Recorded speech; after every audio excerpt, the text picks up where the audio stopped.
Errotxapeako auzo eztabaidaguneak aldatu du formatua lantaldetan jorratuz, herritarren parte hartzea eraginkorragoa izan dadin.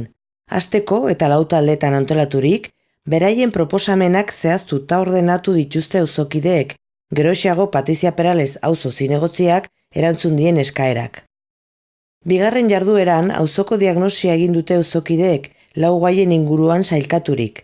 Hornidurak eta zerbitzuak, planak eta programak, eremu fisikoak eta auzoaren hortasuna.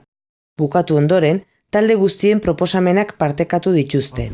Del ruido que genera el tráfico, bien por exceso de tráfico, bien por exceso de velocidad, pues que hemos señalado como varios puntos concretos en el mapa, zonas un poco peligrosas para el peatón y en especial para las mujeres. También se ha comentado, ¿no?, lo de la zona azul. Ahí igual lo has comentado tú.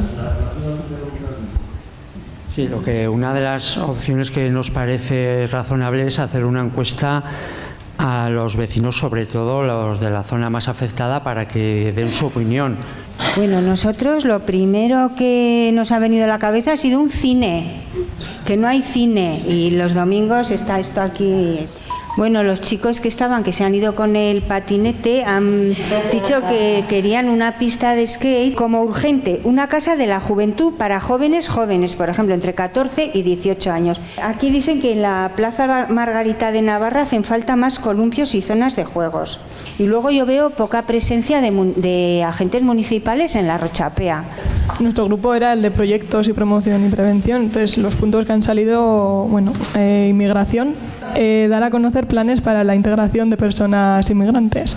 Otro punto que ha salido han sido los idiomas, se proponía más inglés, más francés y menos euskera. Otro punto sería los mayores, la necesidad de empoderamiento de las personas mayores, que sean una pieza clave en el barrio. En el grupo de identidad de barrio han presentado la coordinadora del barrio, que está compuesta por unos 20 colectivos, dicen que necesitan apoyo de entidades y personas en la comisión de fiestas, porque hay muy pocas personas organizando las fiestas.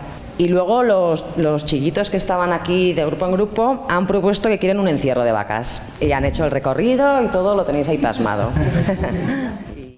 Patrizia Peralesek jaso ditu ekarpenak eta bilera zehatza proposatu du eremu urdinako ezarpenari buruz hitz egiteko. Errotxapeako udaltzainak eta udal lorategi arduradunak ere parte hartu dute emanaldian, auzoan egin behar diren lan zehatzak azalduz.